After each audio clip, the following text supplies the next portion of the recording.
What's up, guys? It is RGT85. Happy Father's Day to all the fathers watching this video, but we got a couple topics that I definitely want to go over today. So first off, we're going to talk about some Castlevania news that I'm honestly very excited about, and Doug Bowser of Nintendo of America was actually asked about this mythical Nintendo Switch revision and gave an interesting answer that I definitely want to cover. So if this is your first time on the channel, be sure to hit that subscribe button, be sure to like the video, be sure to check out my Metroid video from yesterday, and let's talk about what's going on in the world of video games. So if you know anything about me, you would know that I am a big Castlevania fan, especially like the classic Castlevanias. I don't really like the 3D ones. I don't think Castlevania has had really a good game in the past decade or so. All the Lords of Shadow, the 3DS version of game Lords of Shadow Mirrors of Fate, I thought was a good game. But other than that, it's just kind of gone in a different direction, almost like a God of War style of direction instead of that classic Castlevania stuff. Konami, of course, doesn't know what to do with this franchise. They just threw crap at the wall, and then when it didn't work out, they just sort of, well, abandoned the franchise like they've done with most of their lineage franchises. But it seems like Castlevania has gotten a little bit of a resurgence as of late. Of course, back in 2019, we were introduced to the Castlevania Anniversary Collection, which was a fantastic compilation of these classic Castlevania games that so many of us grew up playing and loving. Games like Castlevania 1, 2, 3, Super Castlevania 4, Castlevania Bloodlines, even some hidden gems like Kid Dracula from the Famicom were brought over officially for the first time as well. So it was a very cool compilation. There, of course, has since been a limited run release of this, and yes, I got this stupid $180 collector's edition, and I'll probably never open it, even though I do like the little shadow box thing that they did with it. But Castlevania has been getting some good momentum as of late. Of course, you also had Simon Belmont in Super Smash Bros. Ultimate, which was a great addition. So Castlevania is definitely a franchise that I still think has some legs in it, and it seems like another Castlevania collection is indeed coming out.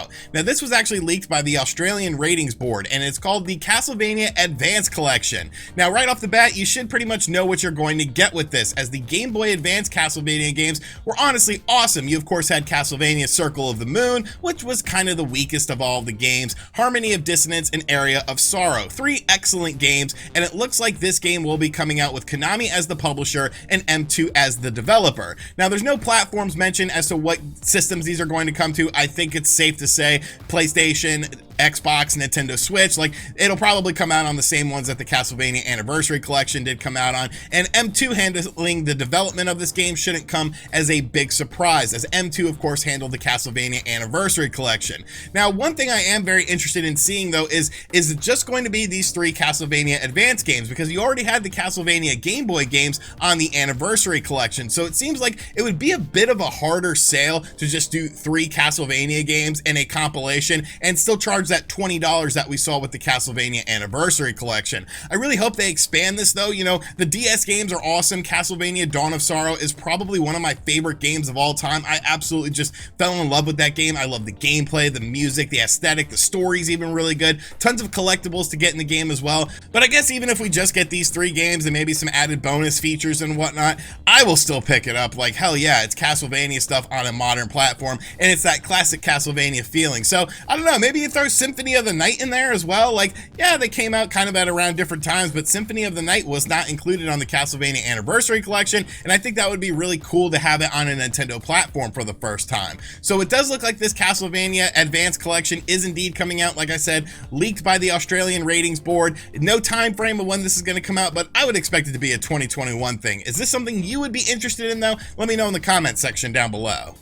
And finally, of course, E3 has come and gone, and the mythical Nintendo Switch Pro, the Nintendo Switch revision that was supposed to be unveiled before E3, according to Mochizuki from Bloomberg, of course has not happened. So a lot of people are giving up faith on this Nintendo Switch revision, and I think that's fair. I've obviously gotten a lot more quiet about covering this stuff. There's been some interesting information out there, but I just don't really care at this point. Until we get something a bit more concrete, I feel like it's just sort of leading people astray when talking about this. You really just would have to go to, like, I don't know, Nintendo and ask them, hey, what's the deal with this Nintendo Switch revision? Is this going to be an actual thing? Where's all this information about a 7-inch OLED screen coming from? And of course, up to 4K graphics, DLSS technology to upscale these games. Why wouldn't you talk about this if it is going to indeed come out?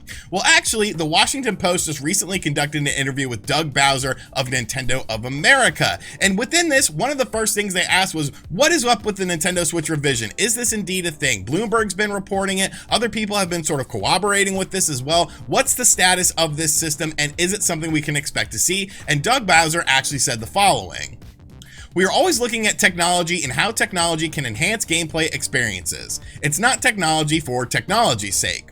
It's how specifically can technology enhance a gameplay experience, and then where do you apply that technology? Do you want to apply it to a current existing hardware or platforms, or do you want to wait for the next platform? And then what's the right gameplay experience with that? There's a host of factors that go into it, and it's something we're always looking at.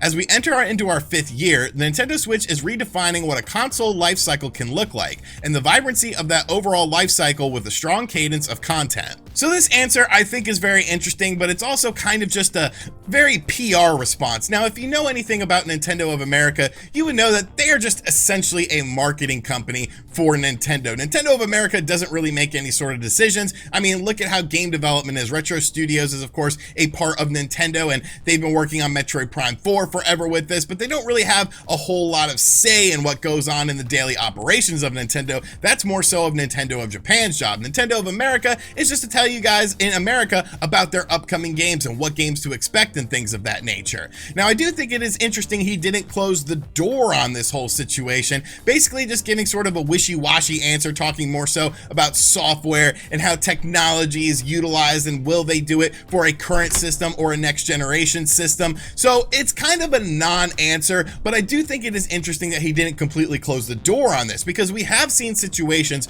where Nintendo of America have completely closed the door on a situation and then it just ends up happening anyways. Of course, there was the whole thing with Reggie being asked by IGN about a new Nintendo 3DS system. He said no, it doesn't exist, and then literally the next day Nintendo announced the new 3DS XL. So how does this really work out? Does this sort of give any credence to the Nintendo Switch Pro, Nintendo Switch revision rumors, or does it kind of, quiet them out? I think it just depends on how you look at this. If you look at it at face value, it does seem like Nintendo is strictly focusing on current Nintendo Switch hardware, but I always tend to believe that there's more to the story than meets the eye. Like I said, I've definitely sort of quelled on my coverage of the Nintendo Switch Pro. I've seen some other content creators still trying to make this be a thing and talking about new discoveries and stuff like that, and like, that's cool. You guys can do whatever you want, but just for me personally, I'm kind of at a point now where it's like, you need to show me something. You need to show me something more concrete.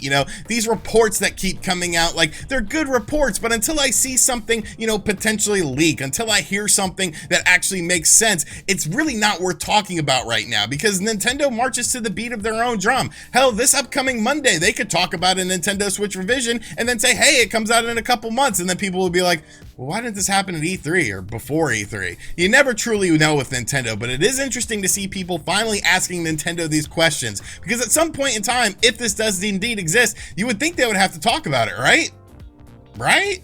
Alright guys, so that is going to do it for today's video. I hope you guys enjoyed it. Be sure to let me know what you think of everything in the comments section down below. The Castlevania Advance Collection, is this something that you will be picking up? Because, I mean, I will, even if it's just the 3 Castlevania Game Boy games. Have you seen how much those games are going for? They are very, very expensive. And what do you think of Doug Bowser's answer, or kind of non-answer, about a Nintendo Switch revision? Do you still have hope in this? Are you losing faith in it? Will it come out in 2021, 2022? Or at this point, should Nintendo just wait to announce a successor to the Nintendo Switch and then just move everyone to that platform? Let me know what you think of everything, and as always guys, thank you for checking out this video. If you are new to the channel, be sure to hit that subscribe button. Make sure you guys check out that Metroid video from yesterday. I don't hate Metroid. I bought 2 copies of Metroid Dread. I'm just trying to explain to you guys why people think it might not be a $60 game, and there is a bit of rationale behind it. And as always, I'll catch you guys on the next video. The net's lost, baby! The net's lost!